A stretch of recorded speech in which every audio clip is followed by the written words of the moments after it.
Hello students, welcome to income tax series. मैं हूं doctor Mohini Walia और आज हम स्टडी करेंगे हमारा subject that is income tax. Students, अगर आप इनकम टैक्स को डिफिकल्ट समझते हैं तो वो सिर्फ इस वजह से क्योंकि आपके जो कंसेप्ट हैं वो क्लियर नहीं है। तो आज अपने इस वीडियो में हम हमारी इनकम टैक्स के इम्पॉर्टेंट कंसेप्ट को बहुत ही बेसिक से लेकर चलेंगे, एग्जाम पॉइंट ऑफ व्यू से भी और प्रैक्टिकल लाइफ से भी। तो वीडियो एंड तक जरूर देखिएगा। आज स्टार्ट कर रहे हैं हमारा subject that is income tax.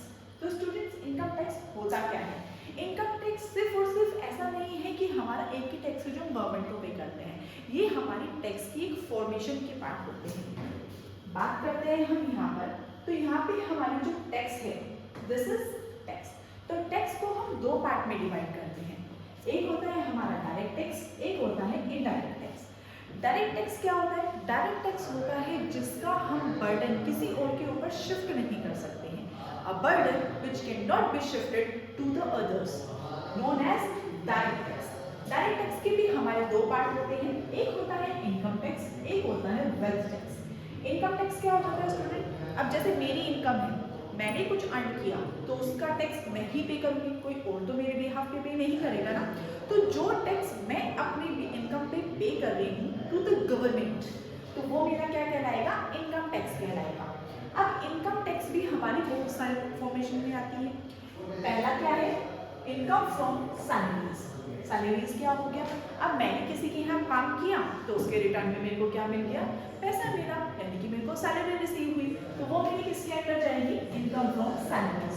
तो यहाँ पे हम अपने एम्प्लॉयज को कंसीडर करते हैं कि जो हमारे एम्प्लॉयज होते हैं वो हमारे किसके अंडर आ जाते हैं? वो हमारी इनकम फ्रॉम सैलरीज के अंडर आ जाते हैं। उसके बाद हम बात कर रहे हैं हमारी दूसरा part that is income from house property. तो इनकम फ्रॉम हाउस प्रॉपर्टी में हमारा जो रेंट रिसीव होता है, रेंट फ्रॉम एनी प्रॉपर्टी, चाहे हमारी कोई बिल्डिंग हो, कोई हमारा घर हो जिसको हमने किराए पे दिया हो, या कोई हमारी शॉप हो जिसको हमने किराए पर दिया हो। मेन बात है कि आपने किसी भी चीज से रेंट रिसीव किया है, आपके पास कोई प्रॉपर्टी थी, आपने उसको हायर किया, मतलब किसी को किराए पे दिया, और इन रिटर्न आप रिसीव कर रहे हैं उससे रेंट। तो जो आपका लेट आउट पोर्शन होता है वो हमारा इनकम फ्रॉम हाउस प्रॉपर्टी के अंडर आता है। उसके बाद हम बात कर रहे हैं हमारा profit and gains of business and profession.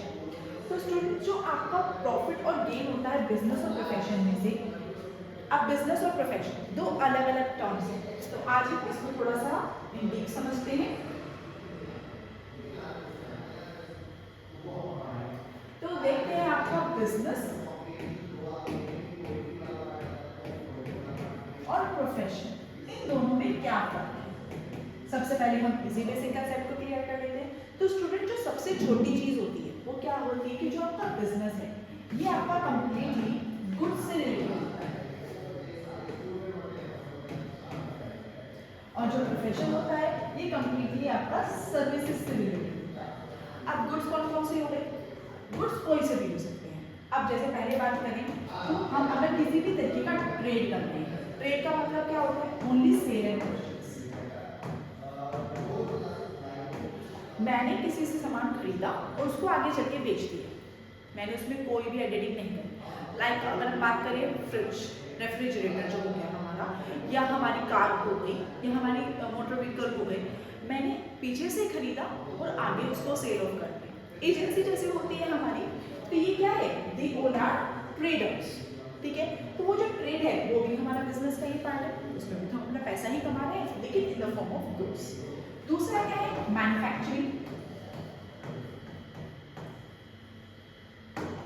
अगर हम किसी भी तरीके की मैन्युफैक्चरिंग कर रहे हैं या फिर हम प्रोडक्शन कर रहे हैं,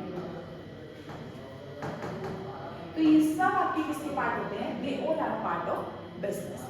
ऑन द अदर हैंड, अगर हम बात करें हमारे प्रोफेशन की, तो प्रोफेशन में भी हम अपना पैसा अर्न करते हैं, ठीक है। कैसे? सर्विसेज रेंडर करके। अब सर्विसेज आपके कौन कौन सी हैं जो हम रेंडर कर सकते हैं? सबसे पहला आपका सी क्या करता है? चार्टर्ड अकाउंटेंट जो होता है वो क्या काम करता है? वो अपनी सर्विस प्रोवाइड कराता है, आपको उसमें सर्विस प्रोवाइड करवाई, इन रिटर्न वो अपनी फीस चार्ज करता है। ऐसे कौन होता है? आपके टीचर होते हैं। टीचर भी क्या करते हैं? आपको पढ़ाते हैं, अपनी सर्विस रेंडर करते हैं, और रिटर्न आपसे क्या ले रहे हैं?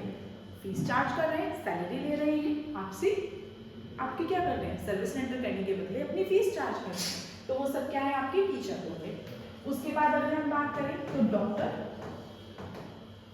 डॉक्टर क्या करता है, आपको कंसल्ट करता है ना, आपकी जो रेमेडीज होती हैं आपको वो प्रोवाइड करवाता है और इन रिटर्न आपसे क्या लेता है, अपनी कंसल्टेशन फीस लेता है। ऐसे कौन होते हैं, ऐसे आपके होते हैं लॉयर्स।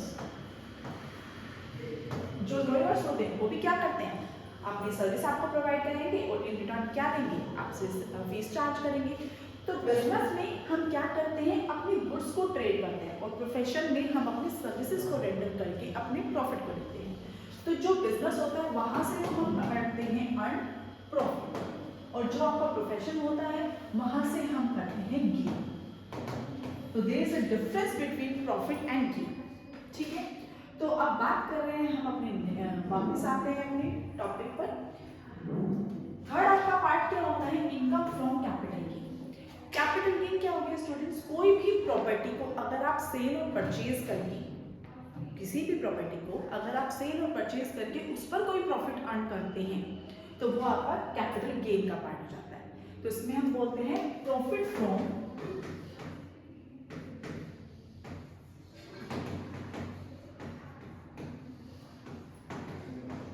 Any asset. अब एसेट में आपकी शेयर्स आ सकते हैं, प्रॉपर्टी आ सकती है, बिल्डिंग आ सकती है, लैंड आ सकती है, ज्वेलरी आ सकती है, ये सब हमारी किसका पार्ट हो जाता है, ये सब हमारा एसेट का पार्ट हो जाता है। नेक्स्ट हम बात कर रहे हैं income from other sources. Income from other sources आपका क्या हो जाएगा, किसी भी, अब जो इन सब में नहीं आ रहा है, इन चारों में जो नहीं आ रहा है वो किस में आ जाएगा, अदर सोर्सेज में आ जाएगा। लाइक अगर हम बात करें विनिंग लॉटरी,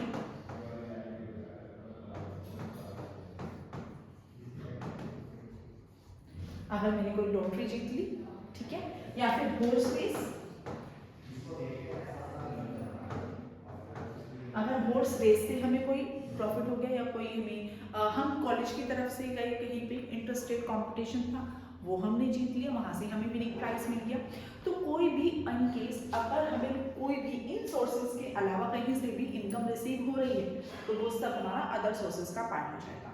तो स्टूडेंट्स ये रहे हमारे इनकम के पार्ट्स जो एक एसएससी या एक इंडिविजुअल अर्न कर सकता है और जिस पे वो टैक्स पे करता है टू द गवर्नमेंट, जिसका बर्डन किसी और के ऊपर शिफ्ट नहीं कर सकता, ठीक है।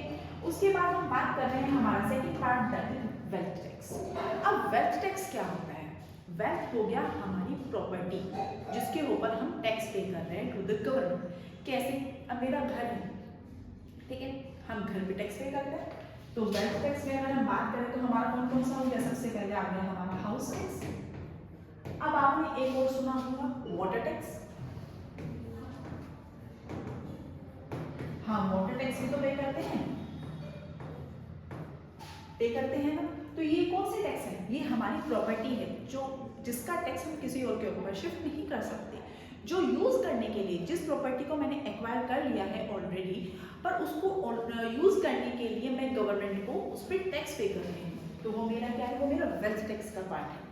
इट इज नॉट अर्न, मतलब ये सिर्फ और सिर्फ एक बार अर्न किया जाता है, ये रिकरिंग टाइम पे अर्न किया जाता है। It is earn on a recurring period and this is on a permanent period.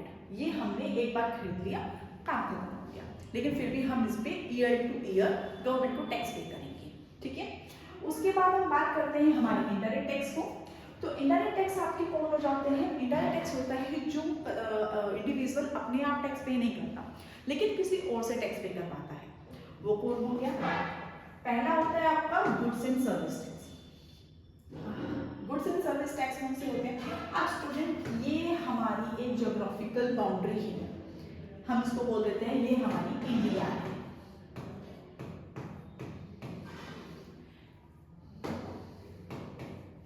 ठीक है, ये हमारा इंडिया है। अब इस इंडिया के अंदर अगर मैन्युफैक्चरिंग हो रही है और यहीं पे उसको सेल किया जा रहा है, यानी कि इंडिया में ही मैन्युफैक्चरिंग हुई और इंडिया में ही हमने उसको सेल कर दिया, तो ये क्या कहलाएगा, it is a part of GST. अब यहाँ पे मैन्युफैक्चरिंग हुई यानी कि यहाँ पे हमने प्रोडक्शन किया बट उसको सेल किया हमने आउट ऑफ इंडिया, तो वो क्या क्या कहलाएगा हमारा, वो हमारा हो जाएगा कस्टम ड्यूटी का पार्ट। ठीक है, तो हम एक तरह से कह सकते हैं with in the boundary of a geographical territory, तो वो हमारा जीएसटी का पार्ट है। और अगर हम बात करें outside the geographical territory, it's a part of custom duty. ठीक है स्टूडेंट्स, तो चलिए अब इसके बारे में थोड़ा सा हम डेफिनेशन के फॉर्मेट में समझ लेते हैं।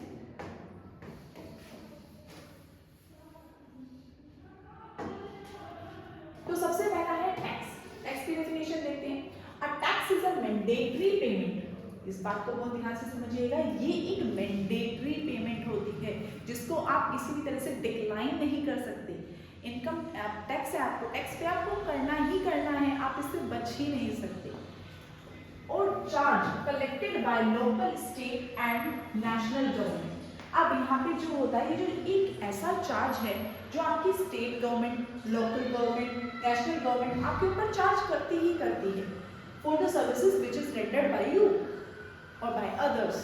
ठीक है, फ्रॉम इंडिविजुअल्स और businesses to cover the cost of general government services, goods and activities. जो भी आपकी जनरल गवर्नमेंट है उसमें अगर आपको कोई सर्विस प्रोवाइड कराई है या कोई गुड्स प्रोवाइड कराया है या कोई आपके पास एक्टिविटीज प्रोवाइड कराई है, तो वो सब के बदले आपको कुछ भी, अगर आप गवर्नमेंट आपसे कुछ भी कलेक्ट कर रही है तो वो क्या है, टैक्स है। जैसे अगर हम बात करें तो गवर्नमेंट ने आपको सर्विसेज प्रोवाइड करा दी या फिर गुड्स प्रोवाइड करा दी, आपको एक्टिविटीज प्रोवाइड करा दी। अब इसमें हम गुड्स की बात करें तो आपने कुछ भी सेल और परचेज किया, वही वाली चीजें हो गई। सर्विसेज की अभी हमने बात करी, सीए दे रहा है या कुछ भी दे रहा है। एक्टिविटीज की बात करें, अब जैसे आपने देखा होगा रोड्स बन गई हैं तो उस पर आप टोल पे करते हैं ना, आज के टाइम में तो टोल पे कितने सारे हो रहे हैं। तो जो टोल हम अपनी पे कर रहे हैं, they are part of activities, क्योंकि गवर्नमेंट ने हमें एक एक्टिविटी प्रोवाइड कराई है, एक स्मूथ रोड प्रोवाइड करा दी है। दूसरा हम बात करें, अब आप थिएटर में जाते हैं मूवी देखने के लिए, बॉर्डर 2 मूवी आई हुई है, आप सबने देखी भी होगी। तो जब आप बॉर्डर 2 मूवी देखने के लिए गए होंगे तो उसमें आपने देखा होगा कि जब आपने टिकट लिया तो उस पर नीचे आपके टैक्स जरूर पे किए जा रहे हैं। तो वो टैक्स भी क्या है, एक्टिविटी चार्जेस हो गया कि आपने एक्टिविटी एंजॉय की और उसके रिटर्न में आपने क्या किया, गवर्नमेंट को टैक्स पे किया। ठीक है, तो नेक्स्ट देखते हैं अब हम इसमें आपका डायरेक्ट टैक्स। डायरेक्ट टैक्स क्या हो गया, direct tax is levied on individual. ठीक है, जो आपका डायरेक्ट टैक्स है वो इंडिविजुअल के ऊपर लगाया जाता है। जो भी आपका इंडिविजुअल पर्सन है उसके ऊपर हम टैक्स पे कर ये टैक्स लगाते हैं और ऑर्गेनाइजेशन पे भी लगाते हैं। And their burden which cannot be shifted to the another payer. This is the most important line. This line को तो बस ये समझ लीजिएगा कि इसको तो बस रट्टा मारना, क्योंकि जो आपका डायरेक्ट टैक्स होता है उसका ये ही मीनिंग है। अगर आपसे कोई भी पूछ रहा है what is define direct tax in a single line, तो आपको यही बोलना है burden which can not be shifted to other payer. तो यही आपका क्या है, डायरेक्ट टैक्स कहलाता है। नेक्स्ट हम देख रहे हैं हमारा इनकम टैक्स, जो हमारे डायरेक्ट टैक्स का पार्ट है। इनकम टैक्स, इनकम टैक्स क्या हो गया, income tax is an important direct tax. Income tax एक बात करें, अगर हम इनकम डायरेक्ट टैक्स की बात कर रहे हैं तो उसमें बाय डिफॉल्ट आपका इनकम टैक्स आ ही जाता है। ठीक है, it is prominent and most significant source of revenue to the government. Prominent का मतलब क्या हो गया कि एक ऐसा टैक्स है जो उसके पास आना ही आना है, क्योंकि हर किसी के ऊपर टैक्स जो लगता है वो at the end of the year. अब कोई व्यक्ति, अगर किसी के पास कोई प्रॉपर्टी नहीं है या कुछ एसेट नहीं है, बट वो कुछ ना कुछ अर्न तो जरूर करेगा ना अपनी लिवलीहुड के लिए, तो उसके लिए वो एक ऐसा टैक्स है जो गवर्नमेंट को मिलेगा ही मिलेगा, तो ये इसका सिग्निफिकेंट सोर्स है। ठीक है, अब इसी के पार्ट की बात करें तो सबसे पहला आता है आपका इनकम फ्रॉम सैलरीज। तो दिस इंक्लूड बेसिक पे। बेसिक पे क्या होता है, जो हमें रिसीव हो ही रहा है। ठीक है, हमने काम किया, इन रिटर्न हमें जो इन हैंड हमारी सैलरी मिल रही है, दैट इज बेसिक पे। उसके बाद हम बात करें all types of allowances. Allowances होते हैं जो हमारे बेसिक पे के अलावा आपको मिल रहे हैं। ठीक है, जैसे हम बोलते हैं कि जो हमें सहूलियत मिल रही है वो सारी, for example house rent allowance. अब मैं हूँ, अगर मैं किसी गवर्नमेंट ऑर्गेनाइजेशन के लिए काम कर रही हूँ और मेट्रोपॉलिटन सिटी में अगर मेरा हो जाता है, तो वो जब उन्होंने मेरे को बंगलो प्रोवाइड करा दिया, या उन्होंने मुझे हाउस कीपर प्रोवाइड करवा दिया, या उन्होंने मुझे कार प्रोवाइड करा दी, या उन्होंने मुझे ड्राइवर प्रोवाइड करा दिया, तो the all are my allowances, ठीक है। हाउस रेंट अलाउंस क्या हो गया, उन्होंने कहा कि आप अपना घर अपनी मर्जी से देख लीजिए, हम आपको हाउस रेंट दे देंगे। जैसे मुझे एक घर पसंद आ गया 15,000 रुपये का, अब गवर्नमेंट ने कहा भाई मैं तो 15,000 नहीं दे सकता, मैं तो तुम्हें 10,000 प्रोवाइड कराऊंगा, तो ये क्या हो गया मेरा 10,000 मेरा हाउस रेंट अलाउंस होगा। उसके बाद हम बात करें डीएनएस अलाउंस। डीएनएस अलाउंस जो होते हैं आपकी, ये भी आपकी बेसिक पे की तरह ही होती है। बेसिक पे पे आपकी ये इसको बोलते हैं एक तरह से महंगाई भत्ता। जैसे जैसे आपकी ये इंक्रीज होती रहती है, आपकी सैलरी इंक्रीज होती है, इन्फ्लेशन भी इंक्रीज होती है, तो इन्फ्लेशन के अकॉर्डिंग आपका डीएनएस अलाउंस इंक्रीज होता रहता है, ठीक है। उसके बाद हम बात करें हमारे बोनसेस, बहुत अच्छी तरह से जानते हैं दिवाली बोनस मिलता है। उसके बाद हम बात करें हमारे कमीशंस। कमीशंस अगर आपने यहाँ पे देखा होगा, जो आपकी लाइफ इंश्योरेंस कंपनीज होती हैं वो क्या करती है, एजेंट्स को बोलती हैं कि अगर आपने एक्स्ट्रा कोई अपना करा, आपने अपने टारगेट से ज़्यादा अगर पे अपनी पॉलिसीज को बेच दिया, तो हम उसका आपको कमीशन प्रोवाइड कराएंगे, तो ये कमीशन हो जाएगी विच इज़ ऑन सेल। उसके बाद आपकी पेंशन आफ्टर जॉब, जब आप रिटायर हो जाते हैं तो आपको पेंशन रिसीव होती है, और उसके अलावा आपके perquisites received on as part of an employment relationship. किसी के यहाँ पर काम करने के बदले आपको कोई भी चीज़ अगर मिल रही है तो वो सब आपके इनकम फ्रॉम सैलरीज का पार्ट हो जाता है। आई होप ये वाला कंसेप्ट आपको क्लियर हुआ होगा। नेक्स्ट चलते हैं हम हमारा income from house property. This covers rental income from any land or buildings owned by the tax payer. जो हमारा टैक्स पेयर है उसने अगर कोई भी बिल्डिंग या फिर कोई भी लैंड ओन किया हुआ है, उसका है, तो उस पर अगर उसको कोई रेंटल इनकम मिल रही है, स्टूडेंट्स ये बहुत ही ज़्यादा इम्पोर्टेंट पार्ट है आपका रेंटल इनकम। रेंटल इनकम पे अगर आपको कोई भी प्रॉपर्टी पे अगर आपको रेंट मिल रहा है, रेंट रिसीव कर रहे हैं, तो ही वो आपके हाउस होल्ड प्रॉपर्टी का पार्ट होता है। उसके बाद हम बात करें, यहाँ पे हमें कुछ डिडक्शंस भी मिलते हैं।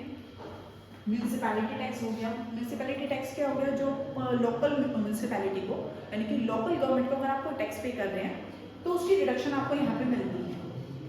And interest on a home loan, और यहीं पे अगर आपने कोई लोन लिया है गवर्नमेंट से अपने घर को बनाने के लिए, यानी कि उस प्रॉपर्टी को बनाने के लिए अगर आपने कोई लोन लिया है बैंक से, तो उस पर जो आप इंटरेस्ट पे कर रहे हैं उसकी डिडक्शन आपको मिलती है। Are allowed when computing the net income under this head. तो जब आप इसकी इनकम कैलकुलेट करते हैं तो उस पर आपको उसकी डिडक्शन मिल जाती है। Before it is aggregated into GTI. GTI का मतलब होता है gross total income. Gross total income क्या होती है स्टूडेंट्स, हमारी ग्रोस टोटल इनकम हो गई जो भी हमारी पांचों हेड से इनकम निकल के आएगी, उस इनकम को जब हम ऐड कर देते हैं तो वो हमारी ग्रोस टोटल इनकम हो जाती है, ठीक है। चलिए शिफ्ट करते हैं हम to the next head.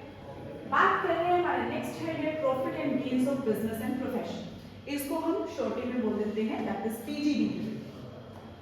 This includes net profit earned from a trade, business और अ सेल्फ एम्प्लॉयमेंट। अभी सेल्फ एम्प्लॉयमेंट आपका प्रोफेशन कहलाता है।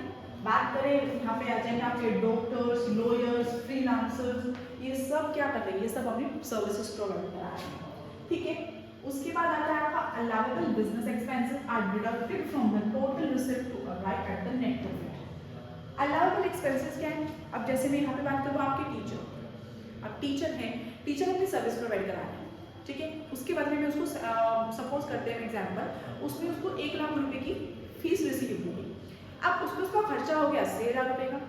खर्चा कैसे हो गया भाई, वाटर सप्लाई में बच्चे आ रहे हैं, पानी वानी भी मांगती है, इलेक्ट्रिसिटी सप्लाई, फर्नीचर उनको बहुत अच्छा देने में, बोर्ड वगैरह का सब हो गया, मतलब इन सबको जो भी एक्सपेंसेस हैं वो सारे उसको देने में 80,000 रुपये का खर्चा हो गया। तो अब उसकी सैलरी कितनी होगी, अब उसकी जो इनकम फ्रॉम प्रोफेशन है वो उसका 1 लाख नहीं रहा, 20,000 हो गया, क्योंकि जो हमारे अलाउएबल बिजनेस एक्सपेंसेस होते हैं उसकी रिडक्शन उसको मिलती है, ठीक है। तो ये हमारा हो गया पीजीबीपी। नेक्स्ट हम बात कर रहे हैं हमारा कैपिटल गेन। कैपिटल गेन क्या कहता है, दिस कंप्राइजेस प्रॉफिट और gains from the sale of a capital asset. जो भी आपकी कैपिटल एसेट होती है, ठीक है, कैपिटल एसेट में जो भी आपकी मतलब ऐसी फिक्स एसेट हो गई जिसको आपने अपने फ्यूचर बेनिफिट के लिए अपने पास रखा हुआ है और उसको बेचकर अगर आपको कोई भी प्रॉफिट होता है तो वो सब कैपिटल गेन के अंदर आ जाता है। Such as property, stock, mutual fund, gold, jewellery, ये सब आपके क्या है, ये सब आपके कैपिटल गेन का पार्ट है। These gains can be short term or long term, each with specified tax treatments. अब शॉर्ट टर्म की बात करें तो अगर लेस देन 3 इयर्स में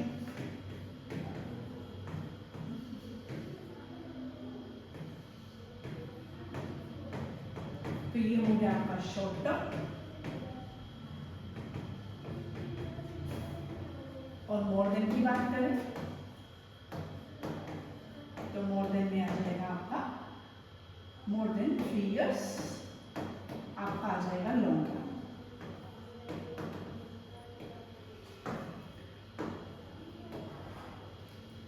ठीक है, तो नेक्स्ट चलते हैं हम, आता है हमारा part income from other sources. Other sources में क्या हो गया, जो भी हमारे चारों में नहीं आ रहे हैं वो इस वाले पार्ट में आ जाएंगे। This act as a residual category. Residual category का मतलब क्या था, बचा खुचा दे देना, वो वाली चीज। For any income that does not fall under 4 heads, जो इन चारों में नहीं आ रही उसमें डालो। Common example includes interest from saving account. अब जैसे हमने बैंक में कोई डिपॉजिट अपना अकाउंट खोला हुआ है, वहाँ पे हमारा पड़ा है, वहाँ से हमें इंटरेस्ट रिसीव हो गया है, तो वो हमारा इसके अंदर आ जाएगा। एफडी अगर हमने खोली हुई है, किसी कंपनी में हमने शेयर्स, किसी कंपनी के शेयर्स परचेज किए और वहाँ से हमें डिविडेंड रिसीव हो गया, वो भी इसी के अंदर जाएगा। कहीं से हमें फैमिली पेंशन मिल रही है, वो भी इसी के अंदर जाएगी। Winning from lotteries, game shows और बेटिंग, ये सब हमारे किसके अंदर है, अदर सोर्सेज के अंदर। उसके बाद हम बात कर रहे हैं हमारी वेल्थ टैक्स।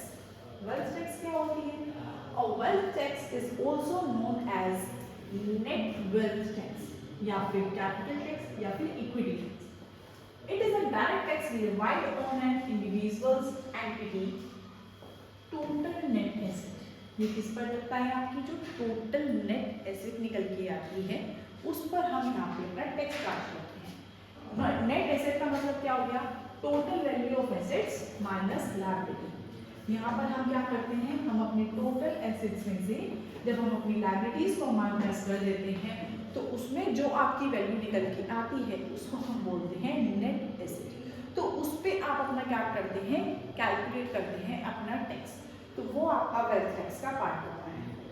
अब हमारा specific exemption therefore as valued on a particular date, तो जो आपकी एग्जैक्ट उस पर्टिकुलर डेट को जो आपकी वैल्यू निकल कर आ रही है उसी वैल्यू पर हम अपनी इनकम टैक्स को कैलकुलेट करते हैं।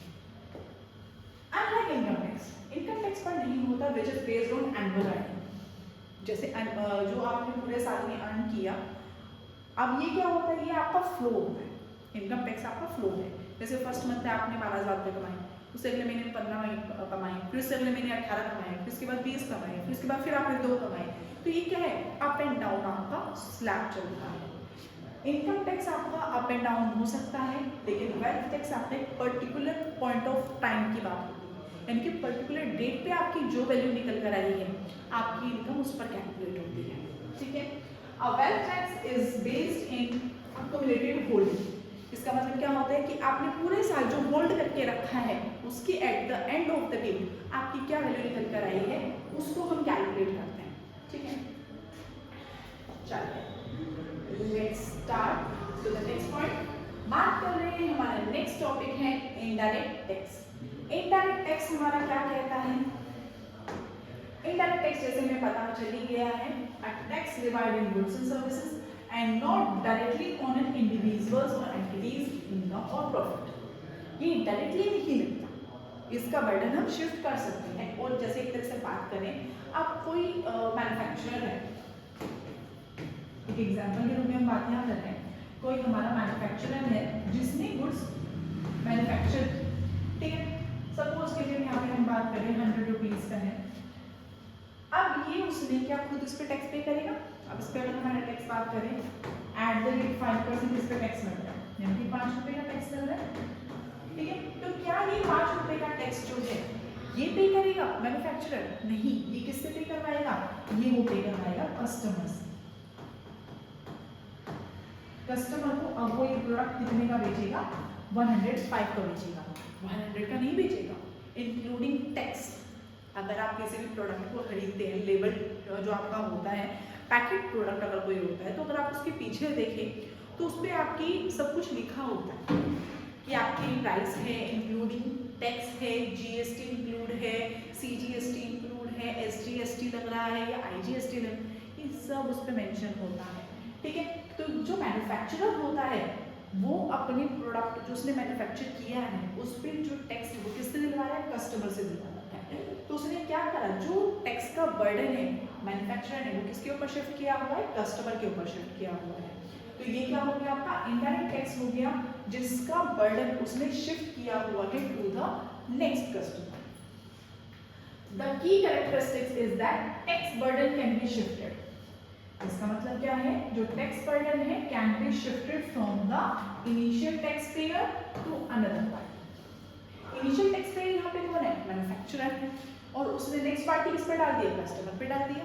तो ये क्या हो गया आपका, ये आपका इनडायरेक्ट टैक्स पेयर है। Ultimately being borne by the end consumer, जो आपका यहाँ पर होता है, जिसका बर्डन जो है कौन भुगत रहा है, उसका एंड कंज्यूमर भुगत रहा है through an increased price of the product and services. ठीक है स्टूडेंट, आई होप ये वाली चीज क्लियर हुई होगी। तो नेक्स्ट चलते हैं हम हमारे जीएसटी पर। तो जीएसटी क्या होता है आपका, जीएसटी की फुल फॉर्म होती है goods and service tax. GST is a comprehensive indirect tax levied on the supply of goods and services in India. अगर आपने कोई भी सर्विस या फिर कोई भी गुड अगर आपने सप्लाई किया विद इन इंडिया, तो आप उस पर क्या पे करेंगे, उस पर फिर आप जीएसटी पे करेंगे। Often subscribed as one nation one tax. जब हमारा जीएसटी इंट्रोड्यूस किया गया था तो उसके लिए बताया गया था कि GST is one nation and one tax है, क्योंकि पूरे देश में एक ही टैक्स लगता है, एक ही परसेंट पे लगता है और हर प्रोडक्ट पर एक ही रहता है। ठीक है, it replaces a complex web of all taxes. इसलिए जितने भी हमारे पुराने टैक्सेस थे उन सबको एक ही बना दिया। कौन कौन से टैक्स थे जिनको उसने खत्म कर दिया है, पहला है वैट, वैट था value added tax, excise duty, service tax, to create a unified national market. इसने क्या किया, इन सबको मर्ज करके एक यूनिफाइड मार्केट बना दिया कि जितने प्रोडक्ट थे, अब क्या था, वैट था हमारे गुड्स के ऊपर, सर्विस टैक्स था जो हमारे बिजनेस वगैरह लग रहे थे, एक्साइज ड्यूटी था अगर हम कोई भी सामान इधर से उधर ट्रेड वगैरह कर रहे हैं, तो ये सब कुछ था। अब उसने क्या किया, इन सबको मिला के एक यूनिफाइड बना दिया कि बस इन सबको छोड़ो, जो हमारा बचा बस सबको एक ही। ठीक है, कोई भी चीज़ अगर विद इन इंडिया अगर आप सेल परचेज कर रहे हैं, आप ट्रेड कर रहे हैं या सर्विसेज रेंडर कर रहे हैं, तो आपको जीएसटी पे करना है, बात करना। ठीक है, चलिए नेक्स्ट चलते हैं हम जीएसटी को, जिसको स्प्लिट किया गया है 3 टाइप्स में। पहला है आपका सीजीएसटी, एसजीएसटी, आईजीएसटी। तो यहाँ क्या होता है, अगर टैक्स आपका कलेक्ट किया जा रहा है सेंट्रल गवर्नमेंट के द्वारा विद इन द स्टेट, ठीक है, तो ये हमारा होता है सेंट्रल गवर्नमेंट। उसके बाद हम बात कर रहे हैं SGST, collected by state government on a state sales within a state. तो आपने देखा होगा अगर हमारा कोई 18% है, सपोज करें 18% का अगर आपका कोई भी टैक्स है,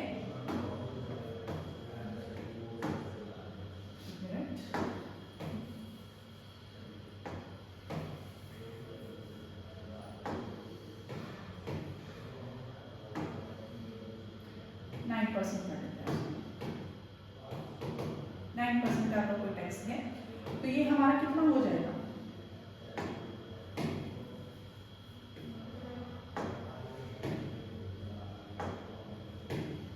अगर आपका 5% टैक्स है तो सीजीएसटी में 2.5 हो जाएगा और एसजीएसटी में 2.5 हो जाएगा।